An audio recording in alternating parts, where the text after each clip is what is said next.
It's me. Doing my thing that I do and the way that I do it. Anybody else with me? Like that you got to do it your way. I was actually just thinking about how I just gave a suggestion to somebody who really her truth is to do it on her terms. So it's silly for me to suggest things other than to inspire.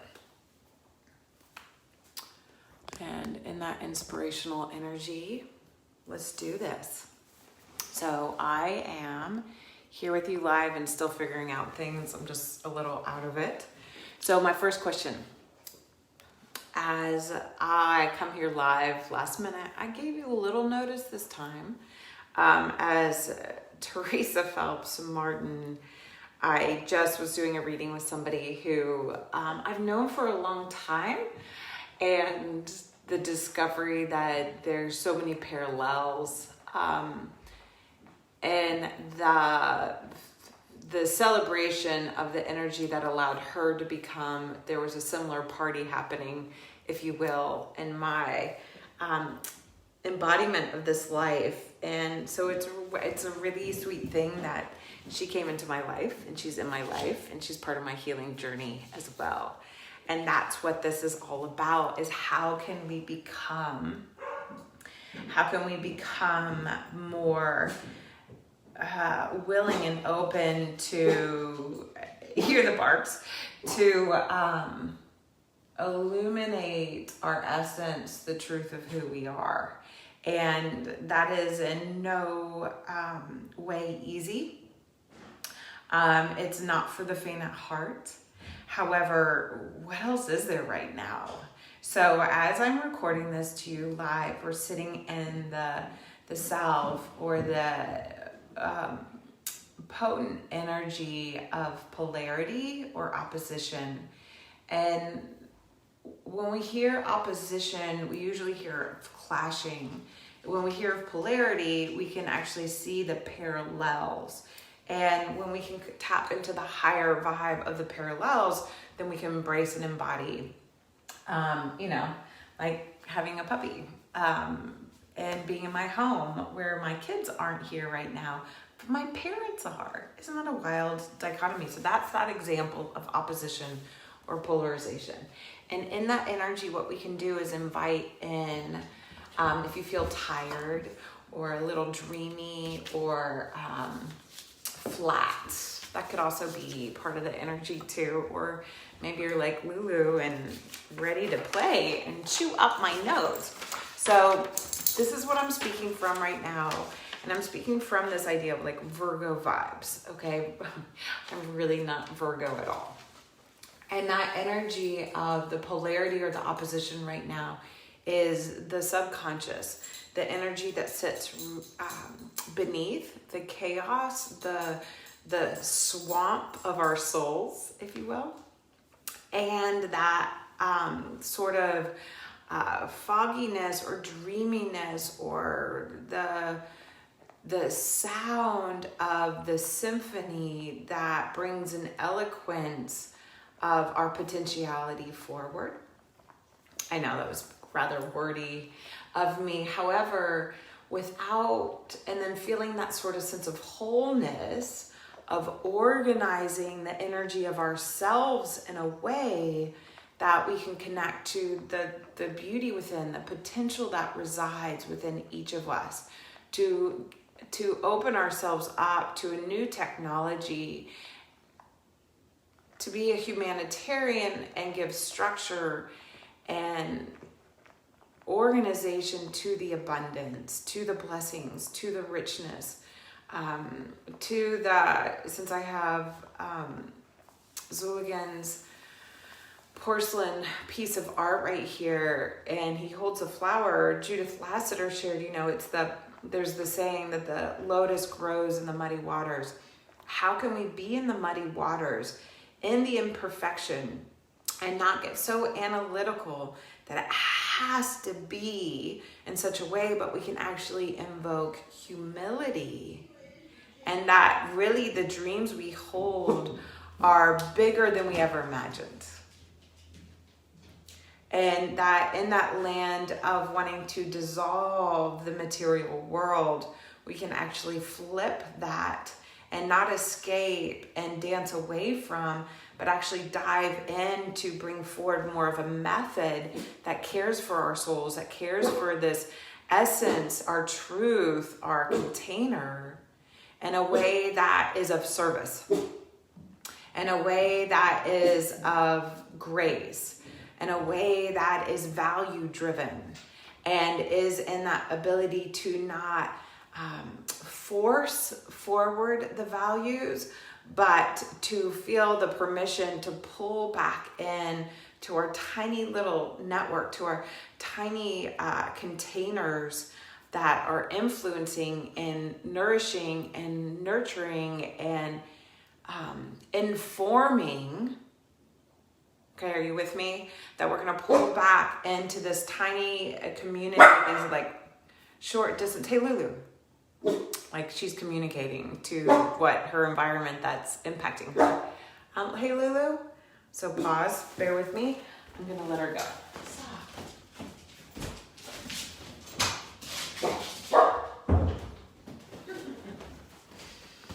She was actually right on cue. Okay. So if we can really feel in that little container, like if you think about the system of a family, and whether you had siblings or not, your aunts and uncles, those kind of early childhood things that kind of imprinted on us, the invitation is to look at that in present day of having faith, of knowing that the vehicle of trust and belief and fun, but really our beliefs is giving the container for us to carry this deeper ability to pull in to ourselves and reconnect to the values that we want to articulate, to the truths that we want to bring forward, not necessarily for everybody else. But if you thought about your home, if you thought about your heritage, the kind of like, we've all been in our homes for a long time now, but how maybe our homes don't look the way we thought they would, but that we can feel the security to go inward and receive the nourishment and take care of ourselves. Like give yourself permission to nap, give yourself, but while you trust that we're in the budding of the season. It's the end of February. And as we're at the end, this culmination of the season, so we can shift into new life. And as we shift into that new life, how can we allow ourselves to receive the beauty, to become the beauty?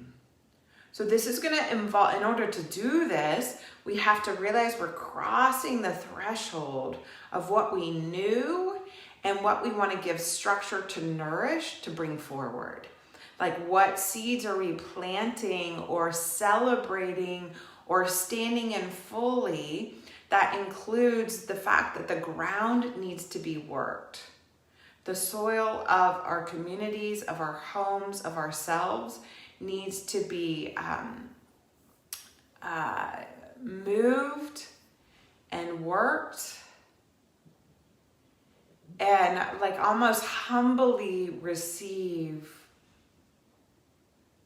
our own potential, our own opportunity to become more of ourselves for one another, for those that have gone before, and for those who have yet to arrive, that in that journey we're giving structure to what that warrior, that energy of our hearts. In order to do that, we can celebrate that we have this opportunity, that we are in a room of saying, wow, this journey of the past year has been radical. And in that radical experience that we've all shared in our own homes, in our own container, is giving birth to a new creative expression.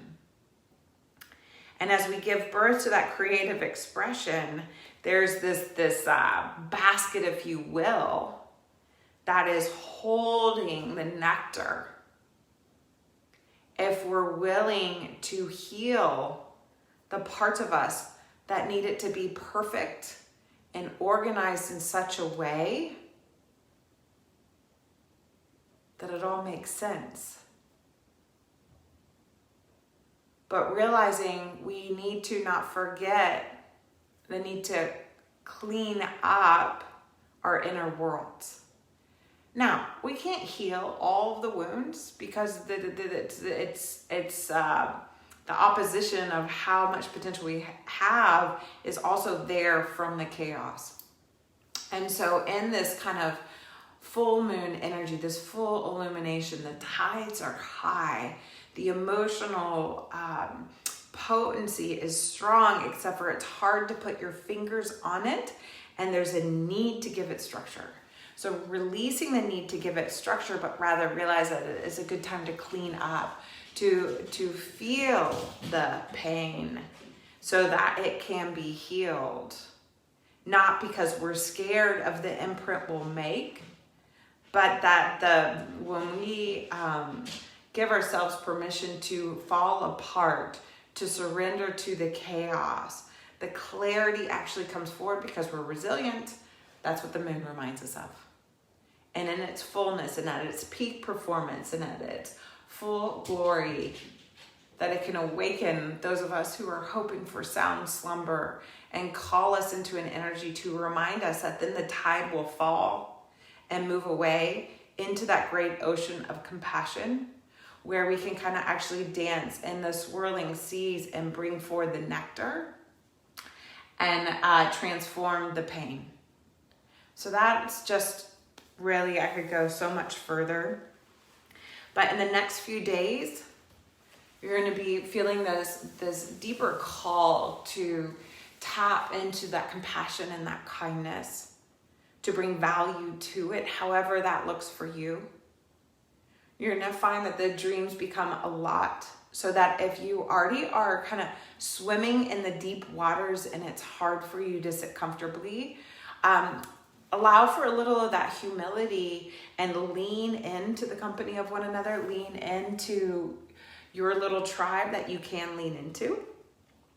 The energy of faith is there for us, though it's unseen, right? Like we can't see. There's a lot at work that we can't see. And so the luminaries of the skies are reminding us to trust in this energy in a way that we can be the empress and the emperor, the royalty of our own hearts, and know that our sacred essence, our beauty, we can become and we can connect to. So in the simplest of terms, you know what this means? Invite your soul into your daily life. Carve out time, hold space for yourself to sit in the mystical and the magical nature of who you are, to breathe into the mystery and continue to grieve, because there's a lot of grief, there's a lot of change. There is water under our feet, as my dear friend Glow would say.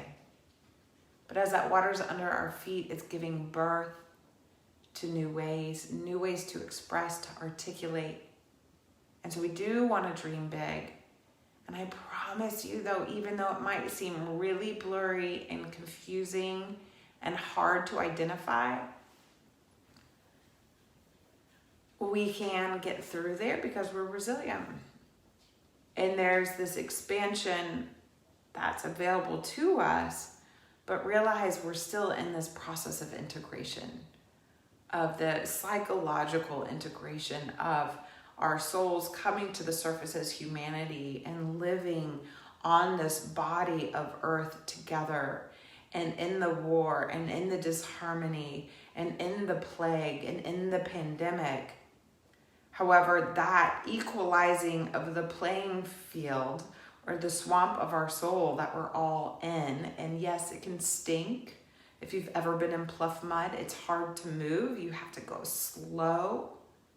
And then what you do though, then you can take that, if you think of mud, if you think of water and earth and creating, you have that pottery to create the container, the vessel that then we can drink from, the nectar, that we can actually receive the nourishment. But we have to break it down and allow the solution to dissolve in a way so the solution can come. Okay, so that is it. I thank you for tuning in. I thank you for your respect and your honor of your own essence, of your own inner truth that only you know, only you know. Nobody knows it better than you, not even all the stars in the sky. So that you don't discredit or disvalue the worth you bring forward into the life.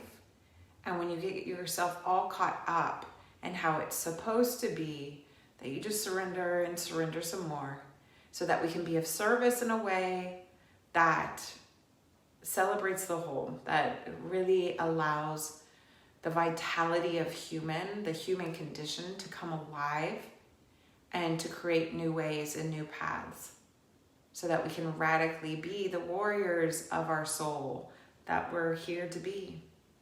So thank you for being you. And if you found any benefit from this little articulation, I think I did good not getting too planetary in this, but just speaking the language of the planets and how they speak to me, then let me know, and I will continue to share those deep insights of the soul so that we can continue to create the container to bring more beauty forward, to become more of who we are meant to be. Thank you, thank you, thank you.